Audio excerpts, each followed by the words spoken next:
Brought to you by Naturals To Go, the Vibecast is your gateway to realizing your entrepreneurial dreams.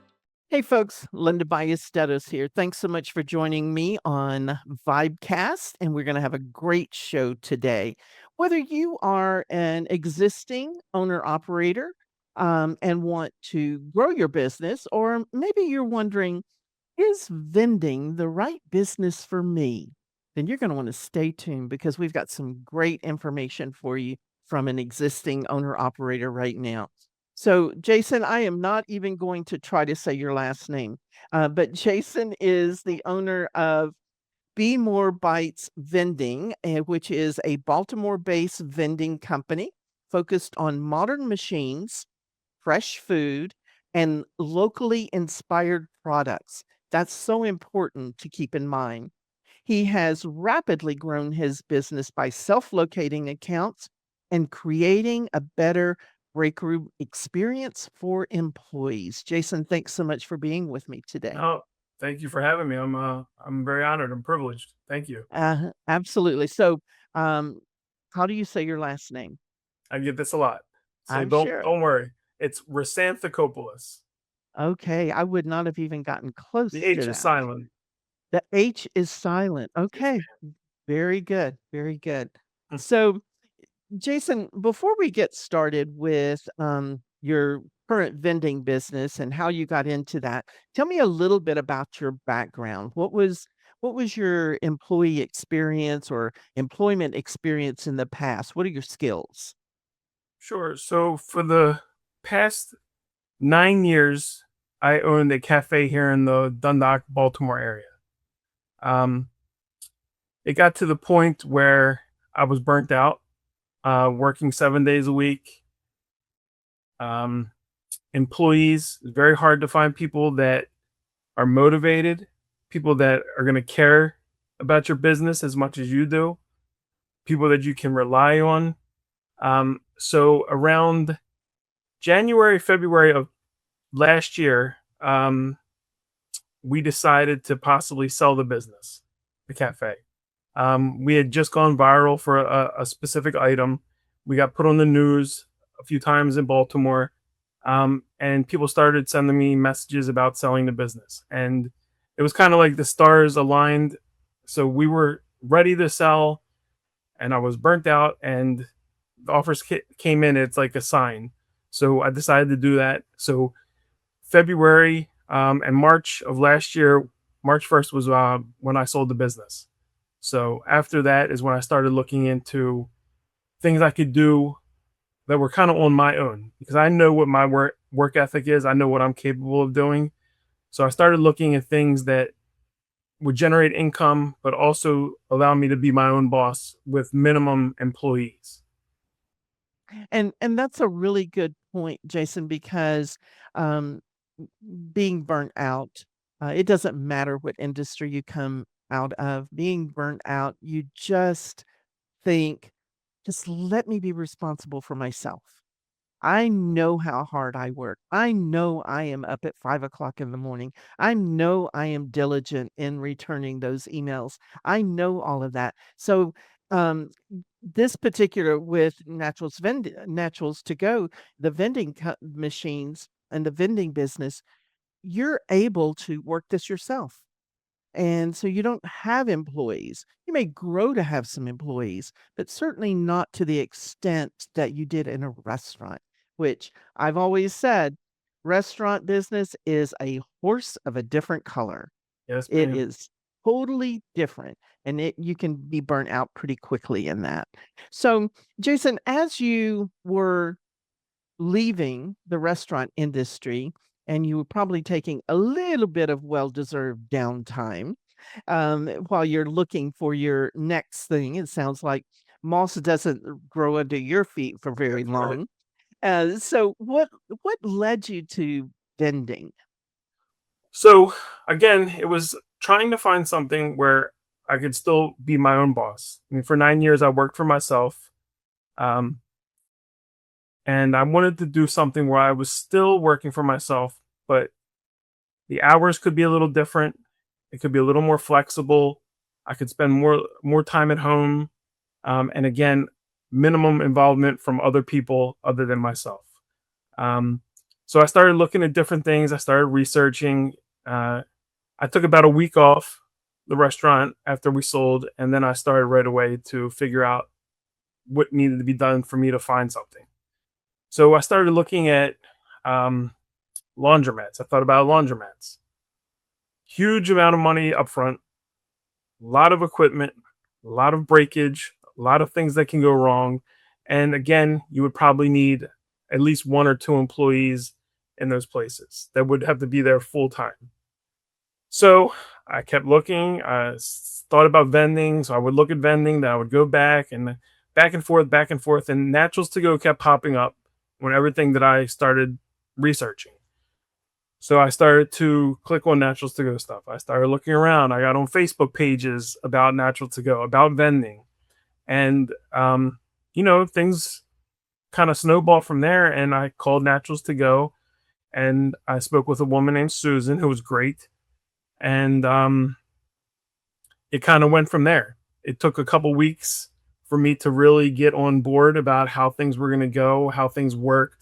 Because again, I knew nothing about vending, nothing about vending machines, nothing about how to operate them other than putting $1 in and, ordering something.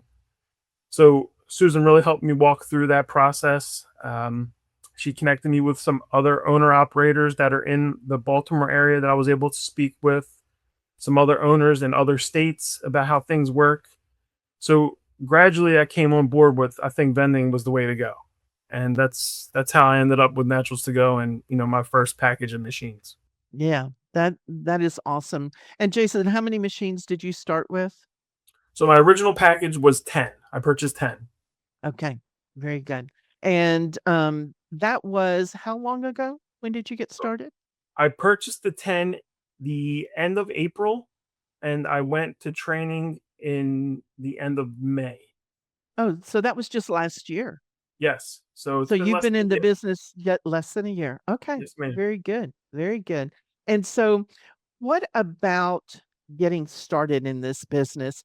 What about getting started do you think has been a surprise to you? Well, I would say that the locations, finding locations, good, viable locations, has been a bigger challenge than I thought it would be. I thought you call a company and oh sure, come put a vending machine in here. It's been a challenge to find very good long term businesses that a machine like ours, like mine, can thrive in. So that's probably Mhm, been my biggest surprise. I thought it was a lot mhm. easier. Um, but once you get the hang of it, it does start to get easier as you get used to it. The cold calling, the cold emails, the visiting people, you're always nervous at first. Now I feel like an old pro at it and it's been less than a year. So it takes time. So yeah, it does take time, and, this is one of those cells that doesn't close on the first visit, does it? Right. Yeah, and because it could be that they have machines already at the location, and maybe they have a contract or something. Mhm. So, what has been um, your secret? You said that you have done a lot of the self-locating, done the locating yourself. What's been your secret in getting into these locations and being able to close them as well? So I think the first thing would be um, my tenacity. I mean, I wanted this to be successful. I didn't go into this as a side job or a side hustle. I mean, this is my business. This is how I paid my mortgage.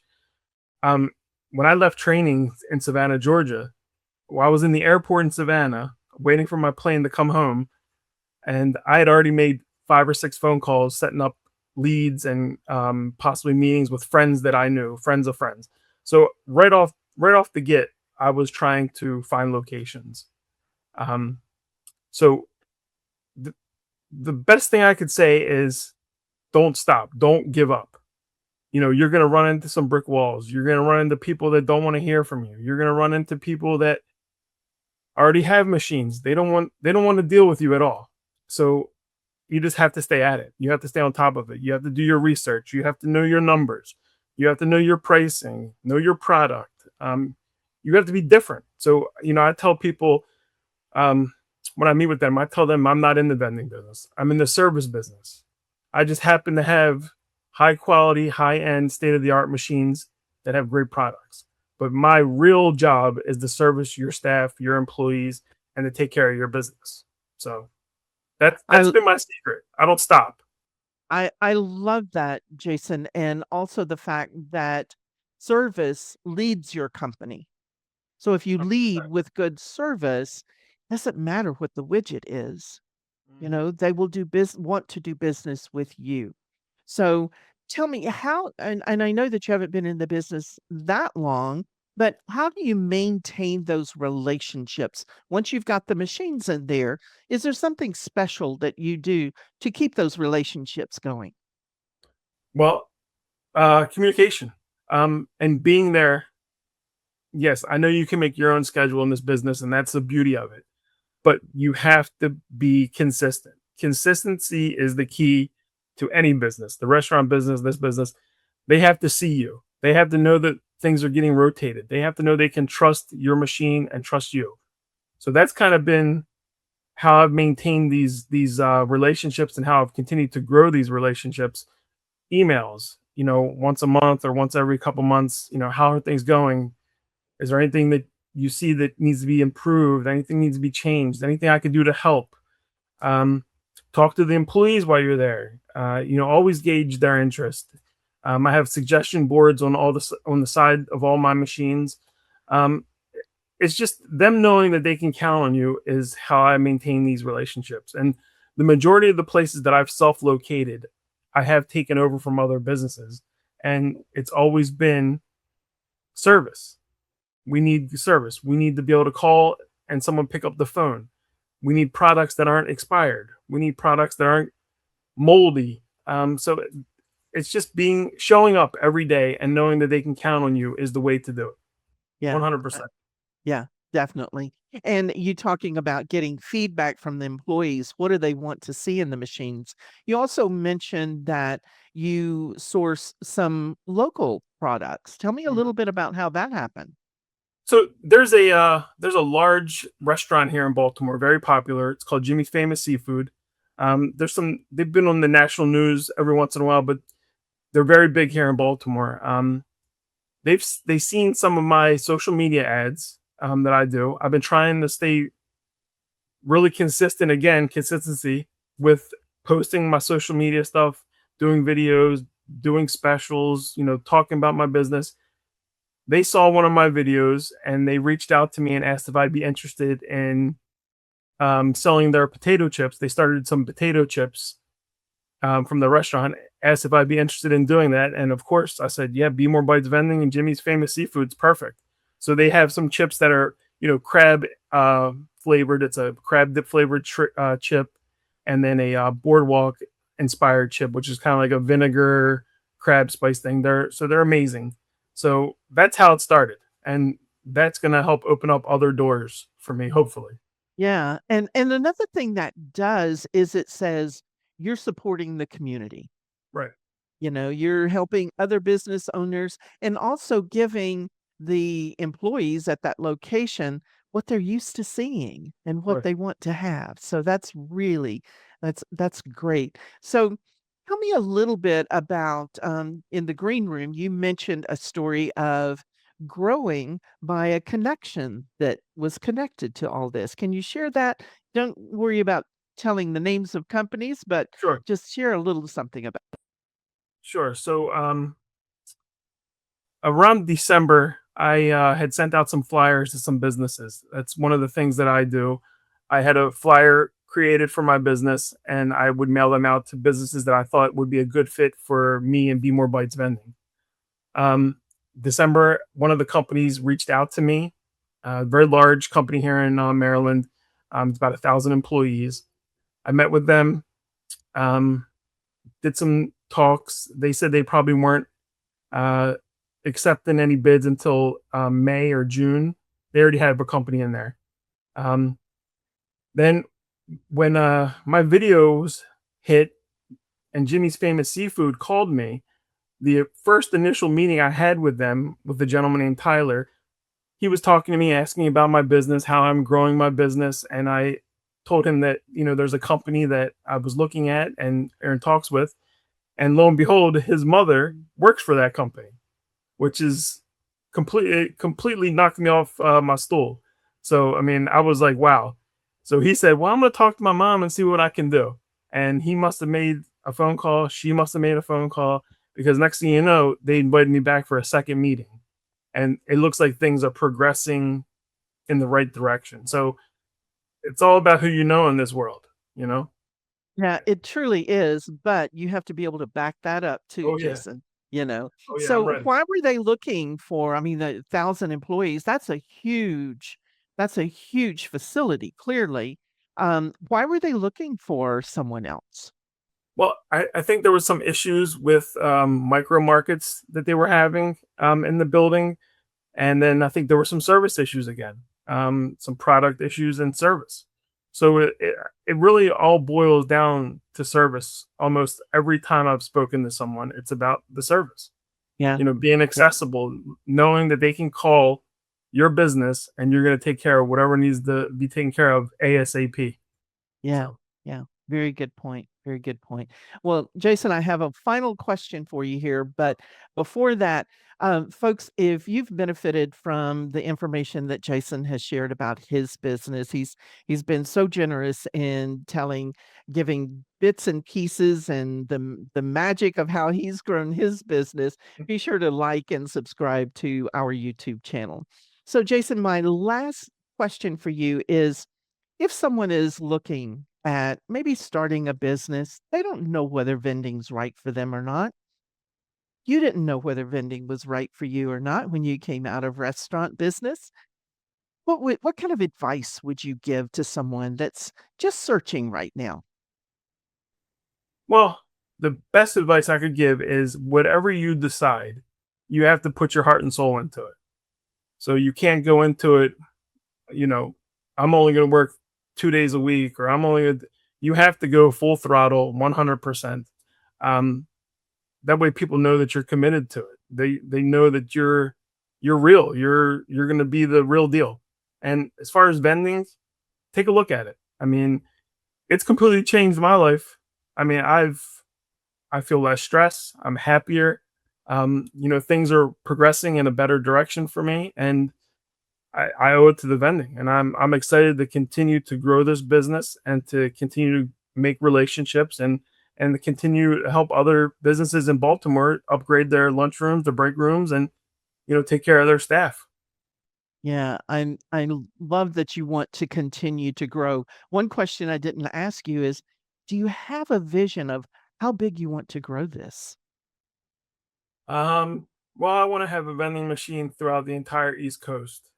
Okay. No, that's a joke. Why not? Why not? So right now, I'm currently thinking I'd like to have about 20 to 30 machines. In the next year, I'd like to have that, and I think that would be something that I would feel confident running. I would probably have a part-time employee, but obviously, I want to grow the business. I want to be successful. So the sky's the limit. I mean, if Yeah. opportunities keep presenting themselves to me, and I have the backing of Naturals to Go, and my family and my friends, and I'll keep going as long as I can, and keep Yeah. growing as big as I can.